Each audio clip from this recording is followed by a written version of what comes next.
Hi everyone, welcome back to my channel. ഇപ്പോൾ Christmas ഒക്കെ അല്ലേ, അപ്പോൾ നമുക്കൊരു ക്രിസ്മസ് സ്പെഷ്യൽ റെസിപ്പി ആയാലോ? ചിക്കൻ സ്റ്റൂ സ്റ്റാർട്ട് ചെയ്യാം. ഇനി നമുക്ക് ചിക്കനാണ് ആദ്യം കുക്ക് ചെയ്തെടുക്കാനുള്ളത്. ഇതിനായിട്ട് ഇവിടെ ഞാൻ എടുത്തിട്ടുള്ളത് 750 ഗ്രാം ചിക്കനാണ്. ചിക്കനിൽ ഒരല്പം ഉപ്പിടുക, 1 ടീസ്പൂണോളം ഉപ്പിട്ട് കൊടുത്തിട്ടുണ്ട്. അതുപോലെ തന്നെ കുരുമുളക് പൊടി ഇട്ടിട്ടുണ്ട്.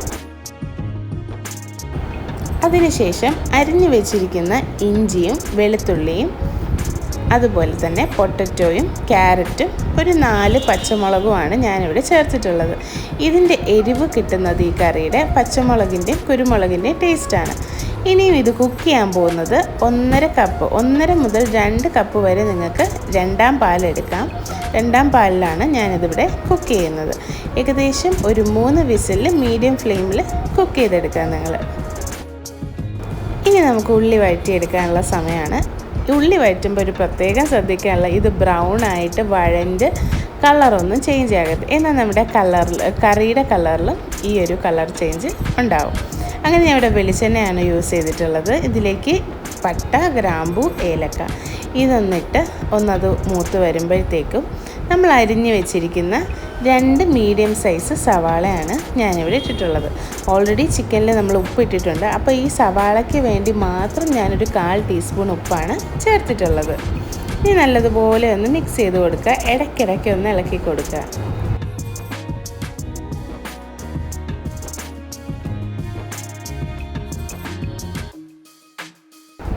ഇടയ്ക്കിങ്ങനെ ഇളക്കി കൊടുക്കുക. കറിവേപ്പിലയും കൂടെ ആഡ് ചെയ്ത് കൊടുത്തിട്ട് വീണ്ടും നല്ലപോലെ മിക്സ് ചെയ്ത് അടച്ച് വെച്ച് ഒന്ന് വാട്ടിയെടുക്കുക.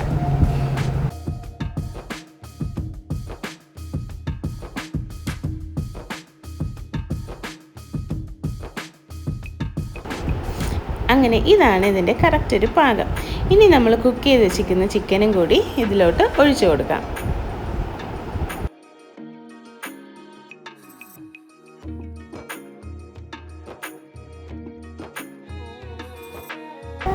അടുത്തതായി ചേർക്കുന്നത് ഗരം മസാലയാണ്. ഗരം മസാലയുടെ അളവും ഒരുപാട് കൂടാതിരിക്കാൻ ശ്രദ്ധിക്കണം. നിങ്ങൾക്ക് ഈ ടൈമിലോ അല്ലെങ്കിൽ എരിവ് കുറവാണെന്ന് തോന്നിക്കഴിഞ്ഞാൽ പെപ്പർ പൗഡറും ആഡ് ചെയ്ത് കൊടുക്കേണ്ടതാണ്. ഇനി നമുക്ക് 1-ാം പാലാണ് ചേർക്കാനുള്ളത്. 1-ാം പാലും കൂടെ ചേർത്ത് കഴിഞ്ഞാൽ ഒരുപാട് തിളയ്ക്കേണ്ട ആവശ്യമില്ല. ജസ്റ്റ് ഒന്ന് ചൂടായി കഴിയുമ്പോഴത്തേക്കും നമുക്ക് ഓഫ് ചെയ്യാവുന്നതാണ്. അങ്ങനെ ഞാനൊരു 1/4 ടീസ്പൂൺ കൂടി പെപ്പർ പൗഡർ ഇട്ടിട്ടുണ്ട്. ഈ ഉപ്പ് കുറവാണെന്ന് തോന്നിക്കഴിഞ്ഞാൽ നിങ്ങൾക്ക് ആവശ്യത്തിന് ഉപ്പും ചേർക്കാം. അങ്ങനെ ഞാനിവിടെ ഫ്ലെയിം ഓഫ് ചെയ്തിട്ടുണ്ട്. അങ്ങനെ നമ്മുടെ ചിക്കൻ സ്റ്റൂ ഇവിടെ റെഡി ആയിട്ടുണ്ട്. ഒരല്പം മല്ലിയിലയും കൂടിയിട്ട് നമുക്ക് സെർവ് ചെയ്യാവുന്നതാണ്. ഇത് അപ്പത്തിൻ്റെ കൂടെയും ചപ്പാത്തിയുടെ കൂടെയും ബ്രെഡിൻ്റെ കൂടെയൊക്കെ വളരെ നല്ലൊരു കോമ്പിനേഷനാണ്. ഇതെല്ലാവരും ട്രൈ ചെയ്ത് നോക്കുക. ഇത്രയേ ഉള്ളൂ എൻ്റെ വീഡിയോ. എന്നാൽ ലൈക്ക് ചെയ്യുക, ഷെയർ ചെയ്യുക, സബ്സ്ക്രൈബ് ചെയ്യുക, കമൻറ്റ് ചെയ്യുക. Thank you for watching.